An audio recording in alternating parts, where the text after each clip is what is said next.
The Tornado, a story by Julie Mitchell and illustrations by Richard Hoyt.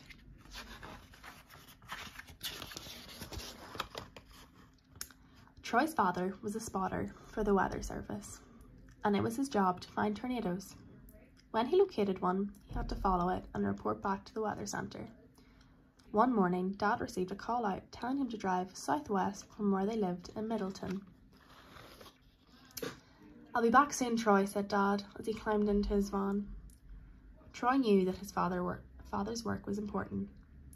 Without spotters, the Weather Service wouldn't be able to warn people when a tornado was coming, but it was dangerous work. A large tornado could destroy houses and toss cars in the air. "Mum," said Troy as Dad's van pulled out of the driveway, "what if Dad finds a really big tornado? He could get hurt, couldn't he?" "There's no need for us to worry," said Mum. "Dad's very careful. He always keeps a safe distance away from the tornado." Then she smiled. "I think I can hear little Danny waking up. Let's go inside and get him." Dad drove southwest on Highway 62. Ahead of him, clouds drifted together in the sky. From time to time, he pulled over and took a good look at those clouds. At 11 o'clock, he called the Weather Service. "There are towers of clouds to the east of Royville," he said. "It looks as if a storm is building up." Just before noon, he called again. "There's a heavy storm east of Royville. Lightning, thunder and strong winds," he said. "A funnel of cloud is forming. It's lowering, touchdown. There's a tornado on the ground moving southeast, and it's a monster." Keeping well away from danger, Dad began to follow the tornado. He watched it rip through a barn, sending boards flying. He watched it suck water from a pond and snap trees in half. But most of all, he watched the path that it was taking. He kept reporting back to the Weather Service. All of a sudden, the tornado changed direction. It cut across a cornfield and headed north. Dad knew that if it kept going in that direction, it would go right through the town of Middleton. While Dad followed the tornado, Mum and Troy were having lunch back in Middleton. "I wonder where Dad is now," said Troy. Just then, they heard a voice on the radio.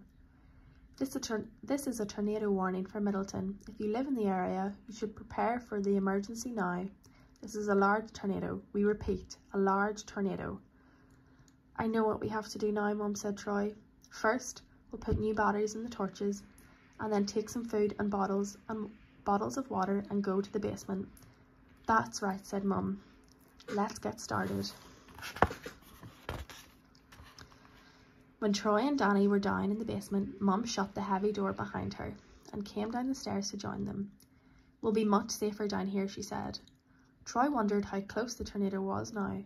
Was it still heading towards Middleton, or had it changed direction? "Maybe it'll miss us," he said to Mum. "There's always a chance," said Mum.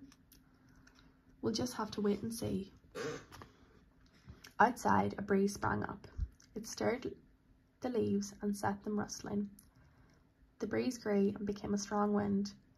It whipped the trees and sent small bushes tumbling across the lawn. Overhead, the sky turned black. Lightning flashed, thunder boomed, and rain pelted down. Then, with an icy clatter, huge hailstones began to fall.